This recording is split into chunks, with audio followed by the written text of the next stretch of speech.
রসুল পাক সাল্লাল্লাহু আলাইহি ওয়াসাল্লাম একদিন সাহাবাদেরকে জিজ্ঞেস করছেন, হাসরের ময়দানে সবচেয়ে গরিব কে হবে জানো?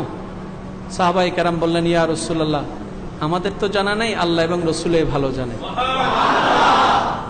তখন নবী বললেন, হে আমার সাহাবারা শুনো, হাসরের ময়দানে সবচাইতে ক্ষতিগ্রস্ত, সবচাইতে গরিব সে বান্দাটাই হবে যার আমলে নামাজ থাকবে, যার আমলে রোজা থাকবে, যার আমলে হজ থাকবে, যার আমলে সদকা থাকবে, যার আমলে নেক আমল অনেকগুলা থাকবে, কিন্তু সে দুনিয়াতে হয়তো কারো সম্পদ নষ্ট করেছে, কিংবা কারো হক মেরে খেয়েছে, কিংবা কারো উপর জুলুম করেছে, কিংবা কারো জায়গা দখল করেছে, কিংবা কারো উপর অত্যাচার করেছে, কিংবা কাউকে মনে আঘাত দিয়েছে, কাউকে অপমান করেছে, কাউকে বকা দিয়েছে অন্যায়ভাবে, কারো সম্পদ হরণ করেছে, কারো জায়গার দলিল বাটপারি করে নিয়ে ফেলেছে, কারো সম্পদ নিয়ে ফেলেছে, কারো টাকা পয়সা মেরে খেয়েছে, কারো থেকে টাকা নিয়েছে 2 দিন বলে আর পরে 2 বছরও দেয় নাই।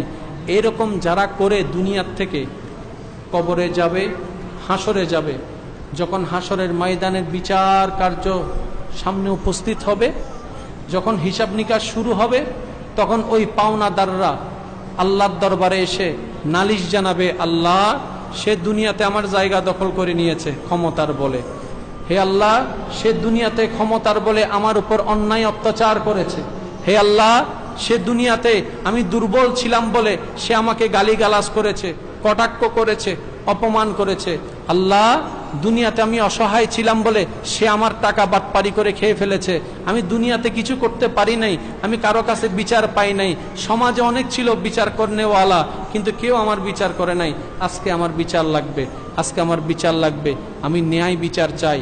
তখন রব্বে করিম বলবে, হে বান্দা, তোমার নামাজ যথেষ্ট আছে, তোমার রোজা যথেষ্ট আছে, নেক আমল যথেষ্ট আছে, কিন্তু এই পাওনাদারের পাওনাগুলা তুমি বুঝাই দাও। তখন সে বলবে, আল্লাহ আমি তো টাকা নিয়েছিলাম দুনিয়ায়,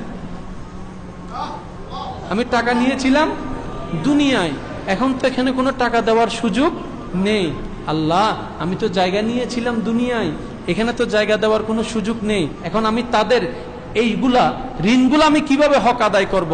এবার আল্লাহ পাক বলবে, তোমার নামাজ থেকে কিছু দিয়ে দাও, রোজা থেকে কিছু দিয়ে দাও, হজ থেকে কিছু দিয়ে দাও, দুনিয়ার থেকে তুমি যে সমস্ত ইবাদত অর্জন করে এসেছো, তোমার পাওনাদার যারা আছে তাদেরকে সেখান থেকে দিয়ে দাও। রসুল পাক সাল্লাল্লাহু আলাইহি ওয়াসাল্লাম বলছেন, হে আমার উম্মতেরা শুনো, সে বান্দা দিতে দিতে দিতে দিতে এক পর্যায়ে তার নেক আমল একদম শূন্য হয়ে যাবে, একদম শূন্য হয়ে যাবে, সে বড় ঘাবড়ায় যাবে, বাঁচার জন্য এতগুলো নেক আমল এনেছি, সব নেক আমল দিয়ে দেওয়া লাগলো। যদি নেক আমল দিয়ে তাদের খুশি করা যায় শেষ, যদি তারপরও তারা দাবিদার হয়ে থাকে তখন কি হবে? ওই পাওনাদারের গুনাহগুলা আপনার আমার আমলনামায় দিয়ে দেওয়া হবে। একত আমাদের নেক আমলগুলা তাদেরকে দেওয়া হলো, যদি তাতে তারা সন্তুষ্ট না হয়, যদি তাতে তারা সন্তুষ্টি না হয়, তাদের গুনার পাকগুলা আমাদেরকে দেওয়া হবে। আল্লাহ রসুল বলছেন, হাসরের ময়দানে সবচেয়ে গরিব হবে সেই ব্যক্তি যে দুনিয়াতে অন্যের হক নষ্ট করেছে। সুতরাং আমাদের জীবনের সাথে যদি এই হাদিসের সাথে কোনো সম্পর্ক পাওয়া যায়, এখনই বিবেককে একটু সজাগ করতে হবে। পাওনাদার থাকলে পাওনা বুঝাই দেন, কারো কোনো টাকা যদি আপনার ভাগে থাকে টাকা পৌঁছায় দেন, যদি সামর্থ্য থাকে পৌঁছায় দেন, যদি সামর্থ্য না থাকে তার সাথে কথা বলুন, তার কাছ থেকে মাপ চেয়ে নেন, তার কাছে স্যালেন্ডার করে মাপ চান, ক্ষমা চেয়ে নেন, একটা সুলা করেন, একটা সুলা করেন। যদি আপনি এমন অবস্থায় মৃত্যুবরণ করেন যে আপনার আমলনামায় অন্যের হক আছে, অন্যের আছে, অন্যের কষ্ট আছে, তাহলে পার পাওয়ার কোনো সুযোগ নেই। কারণ রব্বে করিম আমাদেরকে জানিয়ে দিয়েছেন, বান্দারে আমি আমার বান্দার হক মাফ করব না, আমি আল্লাহ আমার বান্দার হক মাফ করব না, যতক্ষণ পর্যন্ত আমার বান্দা মাফ না করে ততক্ষণ আমি আল্লাহও মাফ করব না। এইবার নিজের জীবনকে একবার ঠান্ডা মাথায়, একদম ঠান্ডা মাথায় চোখটা বন্ধ করে অতীত জীবনকে একটু গবেষণা করেন। কারো কোনো হক আপনার কাছে আছে কিনা, কোনো পাওনাদার আপনার কাছে কিছু পাচ্ছে কিনা, কাউকে কথা দিয়ে কষ্ট দিয়েছেন কিনা, কারো উপর জুলুম করেছেন কিনা, কারো সাথে অন্যায় অবিচার করেছেন কিনা, একদম ঠান্ডা মাথায় যদি তিনি বেঁচে থাকেন সরাসরি যান। ইজ্জত শরম এগুলোর দিকে তাকাই লাভ নাই, কারণ এর চাইতে বড় বেইজ্জতি হাসরের ময়দানে হতে হবে। এখানে জানবে 5 জন কিংবা 10 জন, হাসরের ময়দানে কোটি কোটি বান্দা সেই জায়গায় থাকবে। সুতরাং ইজ্জত বেইজ্জতের হিসাব করে লাভ নাই। আরে আপনি সবার প্রিয় হতে পেরেছেন, যিনি আপনাকে বানিয়েছেন তার প্রিয় হতে পারলেন না, তো প্রিয় হয়ে লাভ কি?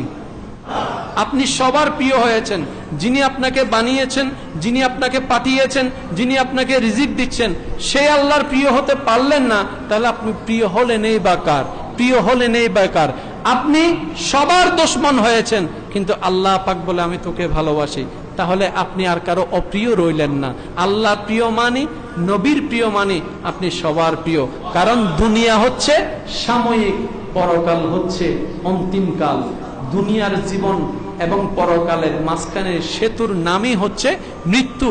মৃত্যু মানে জীবনের শেষ নয়, মৃত্যু মানে সাময়িক জীবনের শেষ, অনন্তকাল জীবনের শুরু, তার নামেই মৃত্যু।